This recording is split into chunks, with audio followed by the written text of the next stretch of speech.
আমাকে একজন প্রশ্ন করেছিল, আচ্ছা দাদা, জীবনটা কিরকম? একটু সংক্ষেপে বলবেন জীবনটা কিরকম? তখন আমি তাকে বলেছিলাম, জীবনটা কিরকম সেটা শুনুন, জীবনটা যেরকম সেটা আমি একটু আপনাদের সামনে হালকা করে তুলে ধরছি। জানি না কতটা পারব।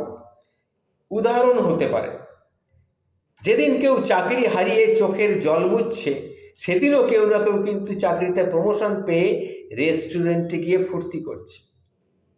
লাইফে কিছু একটা করতে না পারার কারণে যেদিন আপনাকে ছেড়ে কেউ একজন চলে গেছে, সেদিনও কোনো একজন প্রতিষ্ঠিত ছেলের কাছে কয়েকটা মেয়ের বিয়ের বায়োডাটা আসছে। তাই বলছি, হাত পা গুটিয়ে বসে না থেকে সিরিয়াসলি লাইফটাকে নিয়ে এবার ভাবুন। আজীবন সময় দিয়েছেন শুধু নিম গাছের নিচে, এখন যদি বলেন নিম এত তিতা কেন, তাহলে কি হবে বলুন? দোষটা কার? যার কিছু নেই তার কেউ নেই। ভাঙা সিন্ধুকে কেউ টাকা রাখে না, নষ্ট ঘড়ির কেউ যত্ন নেয় না। এই সিম্পল হিসেবটা কেন আপনারা বুঝতে পারছেন না? এখন কিন্তু বোঝার সময় এসেছে। যদি না বোঝেন পরে কিন্তু পস্তাতে হতে পারে। আপনি যখন রাত জেগে দুনিয়ার হতাশা লিখে আপনি স্ট্যাটাস দিচ্ছেন, কমেন্ট করে সিম্প্যাথি আদায় করছেন, তখন হয়তো অপর প্রান্তে কেউ রাত জেগে আউটসোর্সিং করছে। আপনি কমেন্টে প্রচুর সিম্প্যাথি পাবেন, আর সে পাবে অ্যাকাউন্টে টাকা। হিসেবটা খুব সিম্পল, যে যার কাজ সে সেটাই করছে, সে সেটা পেয়েছে। আপনি যখন স্টুডেন্ট লাইফে বাবার টাকায় বন্ধুদের নিয়ে মাস্তি করেছেন, ফুর্তি করেছেন, রেস্টুরেন্টে গিয়ে খাবার খেয়েছেন, তখন আপনার কোনো এক বন্ধু ক্লাস এন্টারমেন্টে নোট নিচ্ছিল, সে বই পড়ছিল, পড়াশোনা নিয়ে ব্যস্ত ছিল, এইগুলো সে করেছিল। কয়েক বছর পর তার রেজাল্টটা কী হলো? সে এখন বড় কোম্পানির সিনিয়র অফিসার হয়ে একটা ভালো পোস্টে চাকরি করছে, কোনো রেস্টুরেন্টে অফিসিয়াল মিটিং করছে, আর আপনি দুর্বল একটা সার্টিফিকেট নিয়ে টঙের চায়ের দোকানে চা খেতে খেতে চাকরির বিজ্ঞাপন দেখছেন, চাকরি খুঁজছেন। এটাই হচ্ছে জীবনের পার্থক্য। যে বয়সে লাইফটাকে আপনার জয় করার কথা, সেই বয়সটাকে আপনি জয় করেননি, আপনি তখন এনজয় করেছেন, তাও নিজের টাকা নয়, বাপের টাকায়। তাই যখন এনজয় করার সময়, তখন বেকারত্ব জয় করতে হিমশিম খাচ্ছে।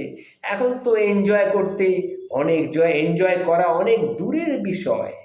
আপনার বন্ধু যখন ক্যাডার কিংবা ব্যাংক অফিসার হয়ে বিয়ের জন্য পাত্রী খুঁজছে, আপনি তখন টিকে থাকার জন্য সামান্য একটা চাকরি খুঁজছেন। এটাই হচ্ছে আসল বাস্তব। কারণ আপনি যখন ক্লাস ফাঁকি দিয়ে ডেটিং করতেন, তখন আপনার বন্ধুটি ক্লাসে বসে নোট নিত। আজ আপনার ডেটিংয়ের পার্টনারগুলো আর একটাও নেই, কিন্তু যারা নোট নিয়েছিল তারা আজ প্রতিষ্ঠিত কারো লাইফ পার্টনার।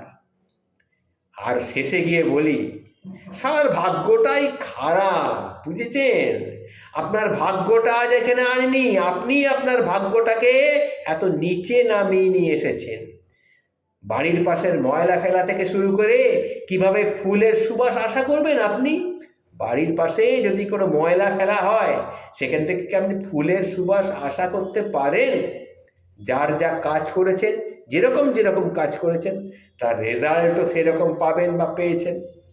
সুতরাং সময় থাকতে থাকতে আমরা যেন সময়ের মূল্যটা বুঝি, এটাই হচ্ছে আসল কথা।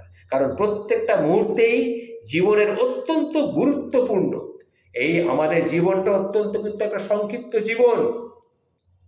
এই জীবনটাকে যদি আপনি আনন্দে কাটাতে চান, সময়ের কাজ কিন্তু সময়ে করতে হবে। যদি সময়ের কাজটা আপনি সময় না করেন, তাহলে সেই সময়টা অপচয় করবেন, ফলে তার জীবনটা আপনার সেই রকমই হবে। সেই প্রথমেই বলেছিলাম, জীবনটা আপনি জিজ্ঞেস করেছিলেন কীরকম? জীবনটা যেরকম, অর্থাৎ যেরকমভাবে আপনি জীবনটাকে ব্যবহার করবেন, আপনার জীবনটাও ঠিক সেই রকমই হবে। কি এবার বুঝতে পারলেন তো?